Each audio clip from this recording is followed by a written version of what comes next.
Hi there, it's Jay Wiener from Caliber Insurance. After dealing with hundreds of contractors over the last few years, I've come up with what I call my Lucky 7 Workers Comp tips. These are the 7 key points you want to look at when choosing a workers' comp carrier so you can be sure you won't run into any problems. Over the course of the next few days, I'll be going into detail on each point and explain why each point is crucial and should be taken into consideration when choosing a carrier. So without further ado, let's get started. The first key factor is that if possible, and I mean if you have any other options available, you want to stay away from state-run workers' comp programs like the New York State Insurance Fund and the New Jersey Insurance Fund. That's the first key factor, and I would venture to say the most important.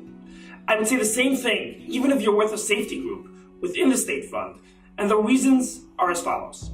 While state workers' comp programs in the tri-state area are normally very competitive in price, it pretty much ends there. Some of the very common issues contractors face when dealing with a state fund include fraudulent claims, audits that seem to go on forever, draining all your time and resources, class codes being consistently added and dropped, losses that take years to close out, extremely high reserves on losses which cause your XMOD to skyrocket, lack of support and just basic understanding when it comes to dealing with policy issues. And honestly, if you're a contractor, you know what I'm talking about, and the list goes on and on. In general, you gotta think of the state insurance fund as the DMV or the post office.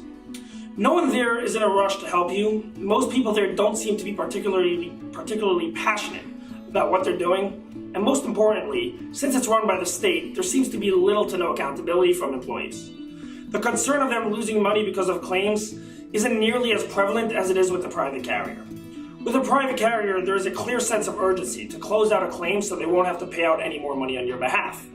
However, the state fund is a very big trap, which most contractors still fall into, and the reason is simple. Before you have a loss, life with a state fund is totally fine. You get good rates, and providing you pay your premium, you generally won't have any issues. The real problem and frustration only occurs once a loss takes place.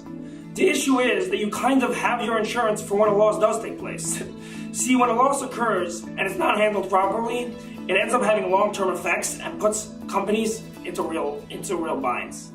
Your employees end up getting paid much more than they should be, which ends up causing your XMOD to go up, which leads private carriers to not want to take you when renewal time comes around. Now you may ask me, why would I be looking into private carriers when renewal time comes around? The answer is because when you realize the state fund is charging you ridiculous rates because of a loss, which they didn't handle properly, and they know you can't go elsewhere, it's a full circle which ends up being very frustrating and costs business owners a lot of money and time. Obviously, if you're a brand new contractor and you have no choice, you'll have to go with the state fund. But I would strongly recommend that once you're in business for a few years, you look into switching over to private carriers.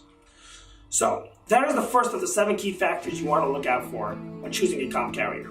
Over the next few days, I'll be sharing the final 6 key factors. So if you enjoyed this, make sure to keep your eye out for those emails. Thanks so much for watching, and if you have any questions, you can feel free to reach out to me at the office at 718-682-3080 extension 101. Thank you so much, and have a wonderful day.